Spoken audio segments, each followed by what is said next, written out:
Assalamualaikum warahmatullahi wabarakatuh. Hello everyone. So in this video, we will present our presentation about analyzing the short story with the title Flies by Patricia Grace. This video is made to fulfill the assignment of the course Introduction to Literature. But before we moving to presentation, let me introduce myself and my group member.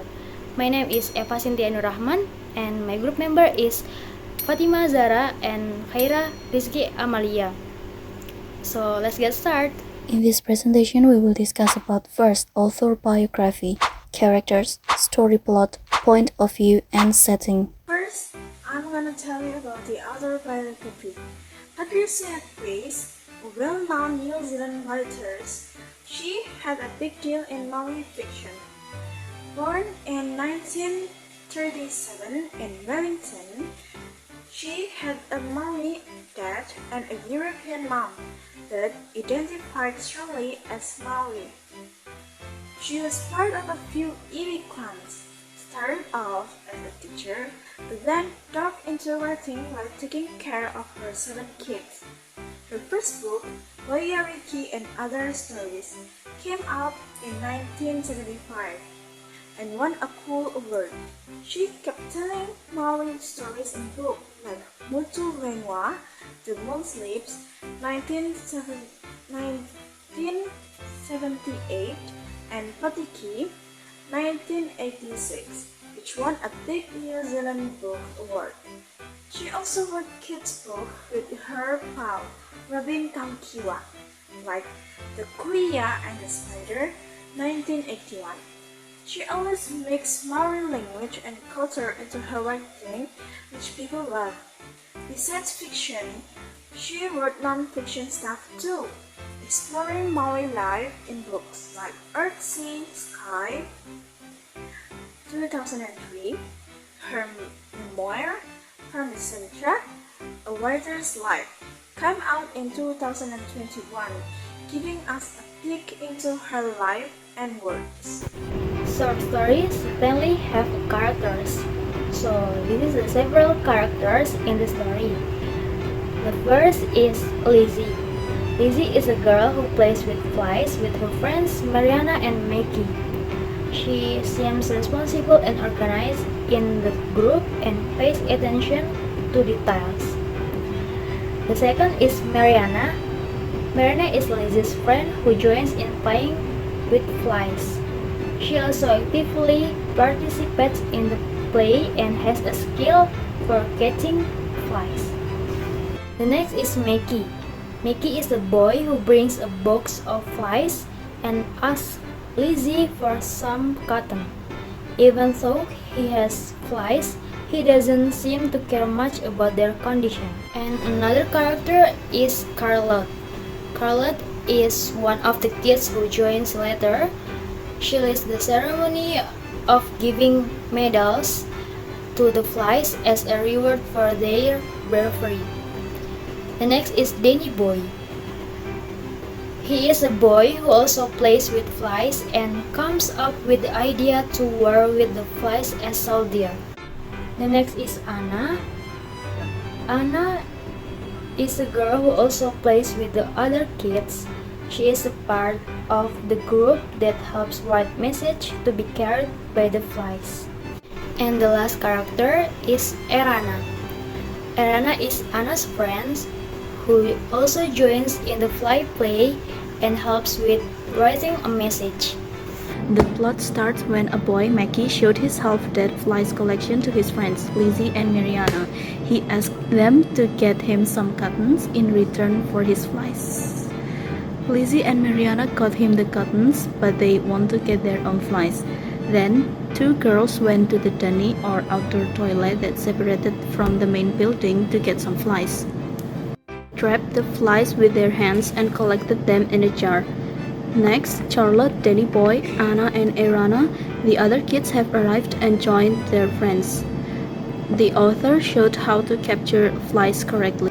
First of all, you had to move the hand that covered the jar so that there was a little opening, just big enough for one fly to come out into your other hand. You had to hold the fly very carefully in your fingers so that it couldn't move its wings or legs, but you mustn't squeeze. Then someone had to tie the cotton round the neck of the fly, someone careful so that the heads wouldn't pop off.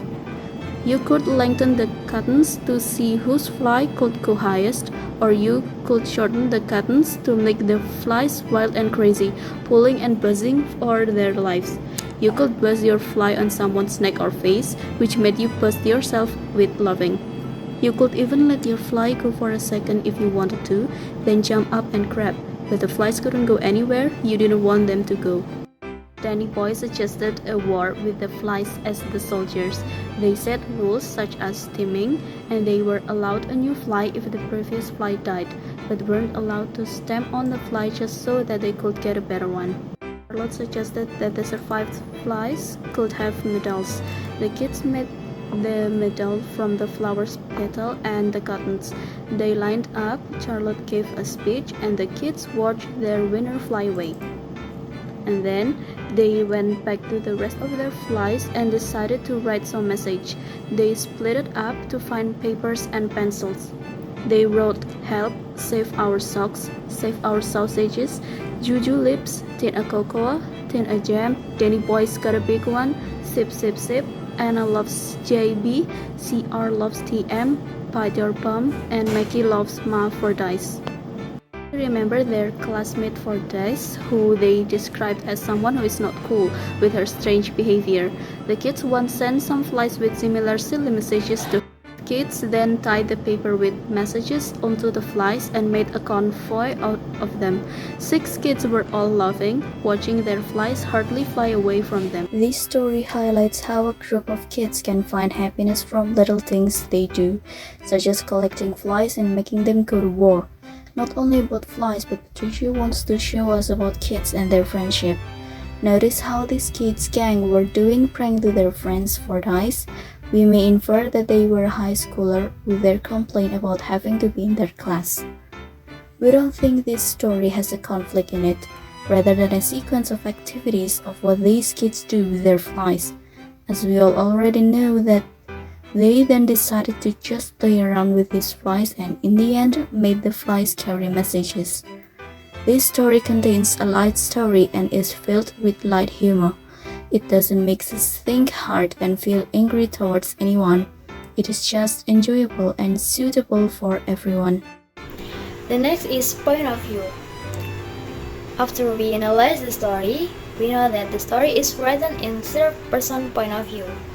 The third-person point of view used in the story is used to describe of interaction and adventures of a group of children with flies and cotton.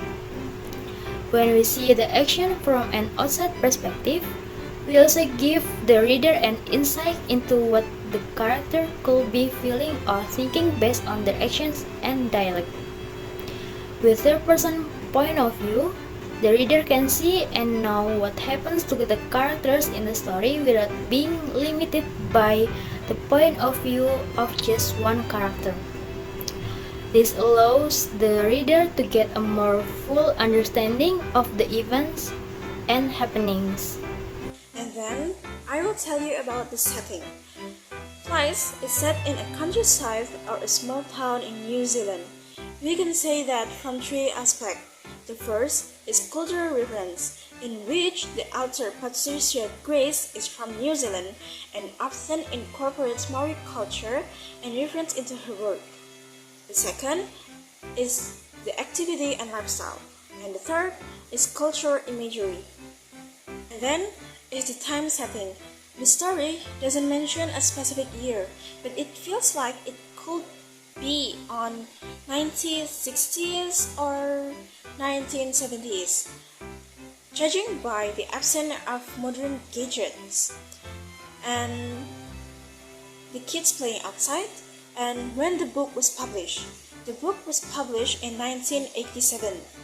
The author often write about their own past, so it's likely set in a time they remember, which could be the 1960s or 1970s. And that was the last part of our presentation. Now we have come to the closing part. If there is anything wrong or unclear in our presentation, you can ask in the comment column. Don't forget to fill in the comments column. Thank you and goodbye. Have a nice day.